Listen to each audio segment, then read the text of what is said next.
Amigos, gracias por mantener la sintonía con Despierta RD. Recibimos esta mañana a Rosa Isabel Ruiz, quien es la presidenta del Consejo de Administración de la empresa generadora de electricidad, de hidroeléctrica de República Dominicana, y también una importante dirigente del Partido Revolucionario Moderno, que está con nosotros esta mañana para conversar sobre diversos temas que hay en la actualidad. Bienvenida. Muchísimas gracias, buenos días a todos. Muchas gracias por invitarnos a este magnífico programa Despierta RD. Gilbert, Gisette, Cristian, un placer estar aquí dirigiéndonos a todo el país. Gracias, vamos a hablar de esos proyectos que está ejecutando. Mucho poder, adelante, adelante. Del Consejo. ¿Cómo van las operaciones desde ahí? Pues muy bien, estamos bastante inmersos y concentrados en la ejecución de nuestro master plan. Tenemos un objetivo estratégico al 2028 de adicionar 1000 megas a la matriz energética generada por la empresa de generación hidroeléctrica dominicana. Esto implica la ejecución de alrededor de 10, 11 proyectos para robustecer esa matriz del país. Y eso viene a partir de generación de energía sostenible, limpia, renovable, y la verdad es que eso nos tiene bastante concentrados. En ese proceso, 1000 megas no es poca cosa. Para nada. Estamos hablando de qué se va a hacer, se van a acoplar algunas de las presas que hay para que puedan generar esa electricidad, se van a construir nuevas presas, en caso de cuándo sería más o menos la fecha de desarrollo de esos proyectos. Efectivamente, 1000 megas se dice pronto, pero no es fácil. Y para eso se ha establecido una estrategia en varias direcciones.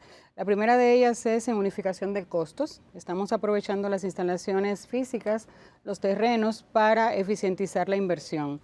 Segundo, estamos intentando potenciar lo que ya tenemos y, por supuesto, como ya dijiste, Cristian, construir nuevas instalaciones.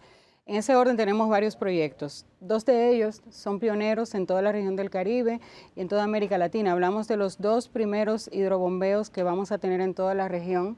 Estarán en República Dominicana, son el hidrobombeo en Sabaneta, en la provincia de San Juan, y el hidrobombeo del complejo hidroeléctrico Guaigüí, que viene acompañado también de la presa, que ya todos hemos visto el anuncio de su reinicio, gracias a la instrucción que ha dado el presidente Luis Abinader. ¿En qué avance está? Estamos en estudios tanto de la presa como del hidrobombeo. Recordemos que este proyecto estaba en manos del INDRI desde el 2003 y esos estudios ahora deben ser todos actualizados. Hablamos de hidrología, hablamos de geología, hablamos de geotecnia, hablamos de estudios socioeconómicos. Estamos en ese proceso de actualización de estudios. Pues, como les decía, esos 1000 megas vendrán por estos 2 hidrobombeos, que son una tecnología pionera y de punta ahora mismo en todo el mundo. Y República Dominicana va a tener esa prioridad y esa primera vez de ser los primeros hidrobombeos en la región del Caribe. Tenemos también construcción de nuevas hidroeléctricas. Usted habla ahí de 1000 megas. Usted dijo que hay que buscar... 1000 megas sumados en esos 10 proyectos. Hay que buscar terreno y todo eso. No, estamos unificando costos utilizando las instalaciones existentes para no tener que invertir nueva vez en terreno. Por ejemplo, el hidrobombeo Sabaneta, y voy a explicar un poquito el concepto de hidrobombeo porque es relativamente nuevo en el país. Hablamos de un embalse superior respecto de un inferior. Ya el inferior lo tenemos en la presa de Sabaneta, por ejemplo. Entonces se construye el superior, pero ya esas instalaciones físicas han sido adquiridas en su momento por el Estado Dominicano. Este agua que se acumula en el embalse inferior circula cíclicamente hacia el superior, lo cual permite generar energía y despachar en los momentos de mayor demanda en el sistema. Exactamente.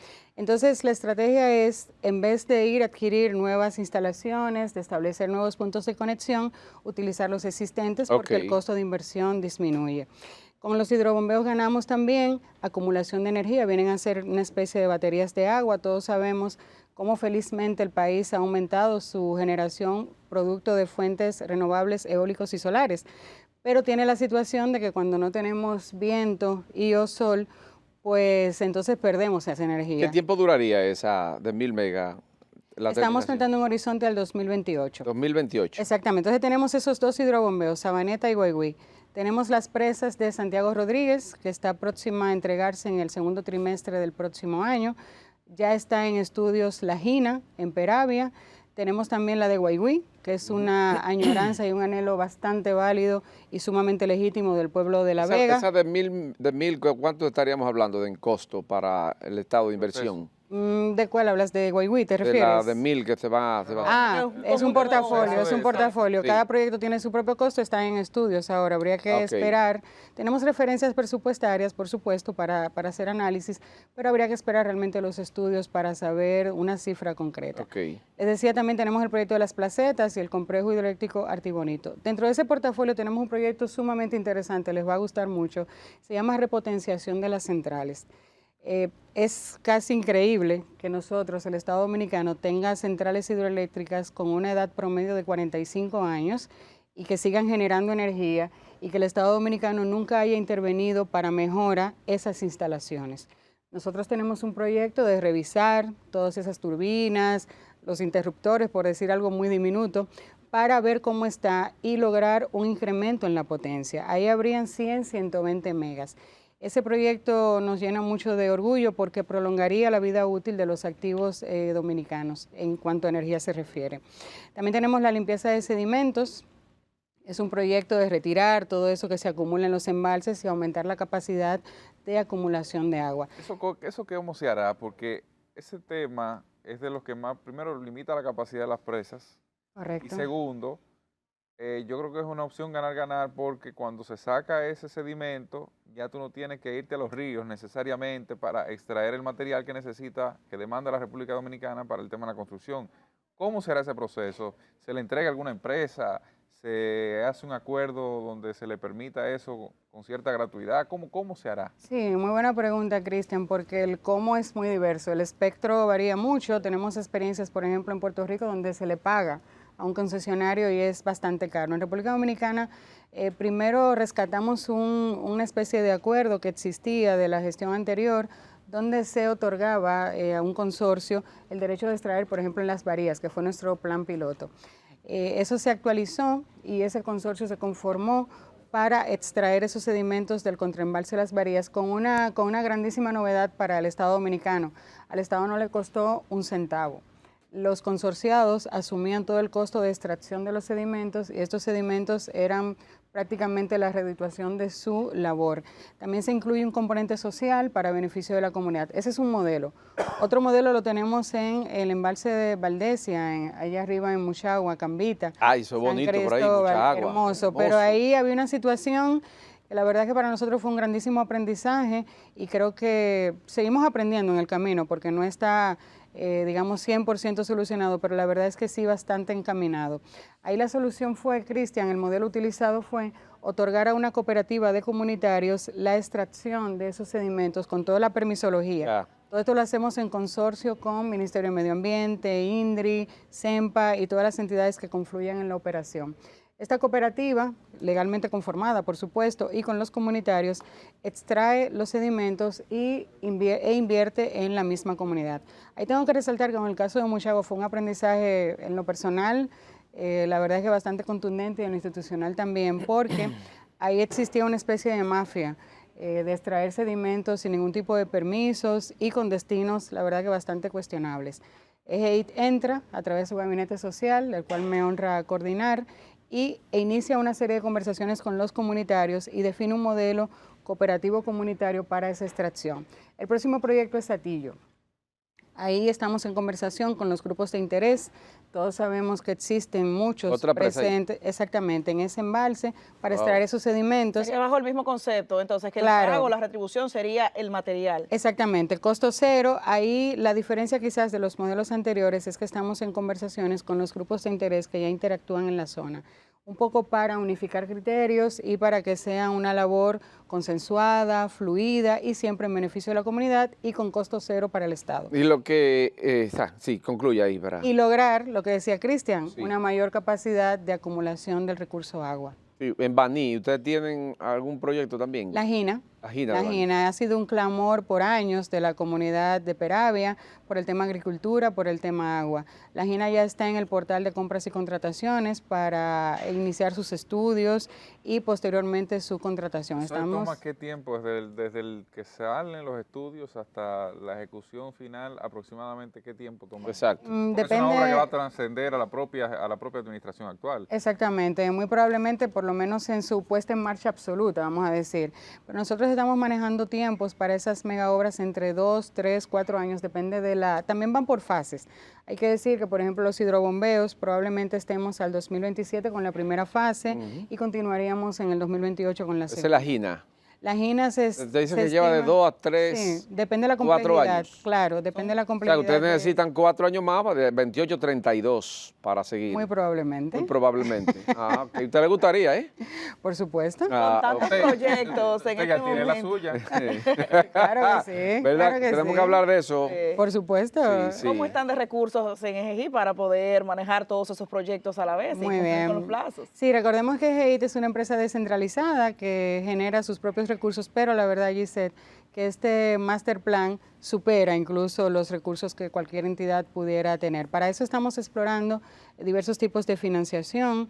Estamos también con una propuesta de un fideicomiso público-privado. Sería el primer fideicomiso del país para temas de energía público-privado. Okay. Estamos hablando del fideicomiso Hidro RD. Estamos también propulsando, animando a que la ley de concesiones avance. ¿Por qué? Porque ya sabemos por experiencia que en Europa, por ejemplo, los hidrobombeos son concesionados. Es una figura bastante habitual en este continente, es una manera de acumular energía y nosotros estamos promoviendo que la ley de concesiones pues siga su curso, continúe avanzando, porque pudiera ser una interesante fuente de financiación. También apostamos a las alianzas público-privadas, ¿por qué no? Y por supuesto también estamos apostando a ir poniendo en operación unidades que pueden financiar lo que viene detrás, o sea, una especie de encadenamiento financiero. Entonces, las obras que ustedes están haciendo de impacto, donde están construyendo estas importantes hidroeléctricas. Sí, también muy buena pregunta. Bueno, todas son muy buenas preguntas, la verdad. Ahí va a temblar el país. Sí, tengo que decir que parte del programa de responsabilidad social corporativo de la empresa incluye efectivamente lo que preguntas, Gilbert. Las obras de impacto. Exactamente. Nosotros miramos cuáles son las comunidades que están cercanas a nuestras zonas de influencia, detectamos las necesidades, otras las piden los mismos comunitarios o las autoridades, y entonces vienen esas obras de impacto que tú indicas. Nosotros estamos presentes en 14 provincias con 27 centrales y como ustedes comprenderán, las necesidades son muchísimas. Eso ha sido una verdadera revolución en la organización, en la entidad, porque de tener 50 obras pasamos a tener 200 y algo. Hablamos de infraestructura vial, hablamos de infraestructura comunitaria, centros comunales, funerarias, canchas. ¿Esa es la de escuela también? No, escuelas no. Pudiéramos intervenir en algún tipo de ayuda, pero no edificamos centros comunitarios. Centros comunitarios. Recordemos que hablamos de desarrollo de la comunidad. También incidimos en otros aspectos como ecoturismo, empleo, pudiera ser capacitación también, algún rubro específico. Pero respecto a la pregunta que haces, efectivamente tenemos alrededor de 200 y pico de obras en curso, muchas de ellas ya cerrando, bajo el esquema, por supuesto, todo el marco normativo y todo el ejercicio de transparencia, siempre adheridos a las zonas de interés y de influencia de nuestras centrales hidroeléctricas, las comunidades aledañas. Y tengo que decir también que ese proyecto, ese programa de responsabilidad social corporativa tomó un giro en esta gestión. A raíz de la administración del ingeniero Rafael Salazar, que es nuestro administrador general, esa visión posiblemente asistencialista que hemos vivido de manera tradicional respecto del Estado hacia el ciudadano, en la EGIT se convierte en un enfoque hacia el desarrollo, edificando obras de interés, propiciando el desarrollo comunitario con obras de impacto. Y por eso esa multiplicación de intervenciones. Mire, ¿cómo va el tema político? Porque de alguna forma ya este fin de semana hubo como una calma chica de los como que presidenciables. se asustaron, no salieron. Después que el presidente tronó, como que se recogieron. Parecería que acatarían por lo menos en esta fecha lo que ha dicho, a pesar de que en aquel jueves Corpus, después de la cena, siguieron su fin de semana como si nada. ¿Cómo usted ve esta operatividad, esta campaña que se ha dado en el PRM anticipada en estos momentos? Bueno, ahí efectivamente ha habido una especie de toque de queda, o por lo menos se siente así en la ciudadanía. Yo tengo varias premisas respecto de este proceso. Yo creo que para el país y para el Partido Revolucionario Moderno y para el gobierno, la prioridad es hacer un buen gobierno. Independientemente de todas las aspiraciones, de todos los proyectos, todos tenemos que confluir en ese ejercicio de continuar concretando esa visión de desarrollo sostenible, ese buen gobierno, esa campaña en marcha. No nos podemos desviar por asuntos particulares respecto de incidir correctamente en todo el quehacer del país. Ese para mí es innegociable y creo que tenemos que estar todos orientados en hacer un magnífico gobierno, en continuar esa obra transformadora del presidente Luis Abinader. Segundo, me parece que estamos ante una oferta de lujo. Me parece que tenemos una oferta, unos aspirantes que le dan una categoría de altísima calidad a todo el proceso. Yo creo también que este ejercicio democrático, competitivo, libre, abierto que estamos viviendo en el Partido Revolucionario Moderno debe ser el reflejo de un ejercicio democrático en todo el país. Estamos viviendo en micro lo que debe ser en macro, con la debida prudencia, con el debido respeto, con la debida diversidad. Pues estamos viviendo eso en pequeño en el PRM, que es la réplica de lo que debe vivirse en el país. Y tercero, efectivamente, debemos tener un apego irrestricto a todo el marco normativo, el respeto a esa buena campaña que se nos ha invitado a hacer en sus tiempos y en sus momentos. Para mí esas son las tres premisas que deben guiar este proceso. Yo estoy muy contenta porque... Pero ya usted tiene definido... ¿Cuál es la suya o el suyo? Por supuesto que sí. ¿Eh? ¿Cuál es la suya o el suyo? Nosotros estamos apostando y estamos apoyando, incluso antes de que saliera cualquier manifestación de parte de ella, a la señora vicepresidenta Raquel Peña. Ah, Raquel. Ahí estamos. Usted la acompaña en su sueño. Usted le sale ahí caminando con ella. Yo creo que yo soñé antes. Bueno. Sí, la dama de Soñamos hierro del antes gobierno. porque yo soy profesora universitaria de la Pucamaima, igual que ella, y fuimos colegas, somos colegas. O sea, mi relación laboral, personal y profesional con ella hace tiempo. Entonces, por eso me atrevo a decir, ya conocí el perfil, conocía la experiencia. Claro, la conocí en el ámbito académico, de investigación, como maestra, como vicerrectora, que ahora se ha reinventado absolutamente. Entonces, quizás lo digo de un modo de chanza, pero no tanto. O sea, ya incluso quizás antes de que ella lo soñara, muchos lo estábamos soñando. ¿Dónde fue mejor, ella en la academia o como vicepresidenta? Como vicepresidenta y en la academia inmejorable. No me decido. Aquí, en aquel ámbito, en aquel ecosistema, reinventó la universidad y hoy la vemos reinventando el país. Para bien. Ok, pero ¿Están los dominicanos, según su punto de vista, preparados para votar por una mujer? Porque independientemente de que se diga y de que hay muchas mujeres con buenas condiciones, en la práctica, el día de las elecciones o de unas primarias, el pueblo dominicano, ¿usted cree que efectivamente? Yo creo que sí, y ahí, Gisette, me voy a atrever a utilizarme de ejemplo, y lo voy a hacer conmigo misma. Yo soy la primera mujer presidente de un consejo de administración en el sector eléctrico dominicano. La primera. La primera, Gilbert. Y si te digo que he encontrado resistencia, ninguna. Que exista algún sector que manifieste algún tipo de resistencia aún en estos tiempos, es posible. Pero la verdad es que tengo que decir que aunque nos queda mucho camino por recorrer, es una resistencia que se ha ido venciendo. Y creo que para nadie es un secreto las capacidades que exhibe doña Raquel como estadista, ya co-gobernando con el presidente Luis Abinader. Entonces, tenemos mucho que recorrer. ¿Pero por qué Raquel todavía, y no Carolina? Ambas son excelentes damas, No tengo nada que decir. Pero ¿por qué Raquel? Yo sé que son buenas las dos. Preferencia. Sí, yo sé que son buenas las dos. Pero ambas son estrellas, pero en mi caso particular... Carolina tiene más poder allá adentro que la vice. Pero no es un asunto de poder o de herencias o de transferencias, Es un asunto de liderazgo creado, es un asunto de visión de Estado. Pues si es así, Carolina tiene más liderazgo. Ya veremos. Alcaldesa 2 veces. Sí, hija de un expresidente de la República. Bueno, reitero, excelentes capacidades, excelentes personas ambas, pero a usted no le gusta el lado. La dimensión de estadista, la capacidad probada, la cogestión en la presidencia y ese perfil ya de presidenta, nosotros lo vemos mucho más enfocado y concretado en doña ¿Qué ha Raquel presentado Peña. la vice que a usted le haya gustado como avance del ¿Y país? a Yo no veo nada. a qué situación donde haya habido algún problema no ha sido enviada doña Raquel y haya resuelto? Pero ¿cuál? Dígame uno. Gabinete de salud, gabinete ¿Qué de medio resolvió ambiente, ahí? gabinete eléctrico. Vamos a ver, todos estos conflictos cuando ocurre lo que ocurre en medio ambiente, toda la situación en educación de ¿Medio ambiente qué resolvió? El gabinete eléctrico lo despacha ella. ¿Qué resolvió ahí? Como te Lo comprenderá. apagó, sí, igualito. No. Y el sector eléctrico tiene las peores pérdidas de la historia. Bueno, esa es otra cosa. Los números están ahí. Esa es otra cosa, pero no apagones. Y el sector eléctrico 1.500 millones de dólares en subsidio. O sea que la vice no ha hecho nada, no hizo nada. No, por supuesto que no. No controló esa hemorragia. No. Hablamos de un problema financiero histórico de modelo de negocios Pero de usted las tiene 5 años sedes. ya. Y en 5 años usted pretende que Debieron se va a de resolver todo controlar eso. eso mínimo, no resolverlo. Y no quiere decir que no esté en curso, pero vamos a ver, el Sí. sector eléctrico tiene una cadena de valor, Correcto. tiene una cadena de valor que va desde la generación hasta la distribución. Perdón, el presidente inauguró una planta eléctrica en Montecristi, Líneas de distribución. Montecristi, y fue del sector privado. Sí, claro, y bienvenido.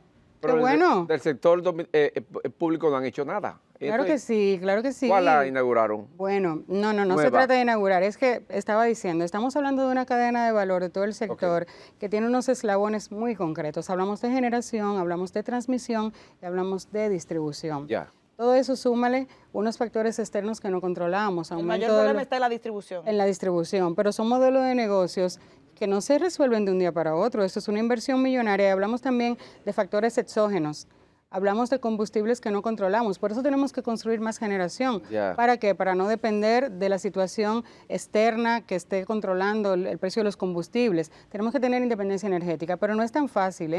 Implica inversión, implica decisión de los ciudadanos también de asumir el costo de su consumo. Implica cambio en las líneas de transmisión. Son inversiones multimillonarias y el Estado Dominicano, por supuesto, que tiene la solución, pero no es solamente como ir a una persona y resolverlo. Pero Es entonces complejo. ella lo que fue ahí se sentó ahí y no hizo muchas cosas. No entonces. creo en lo absoluto. Doctora, gracias por habernos acompañado esta mañana. Muchísimas gracias. Placer, doctora, Gracias. Qué bueno Rosa tenerla aquí. Isabel Ruiz, presidenta Caramba, de la Administración de GIT, estuvo con nosotros. La vice tiene que tenerla a usted porque mira, Presidente la RD. defiende bien.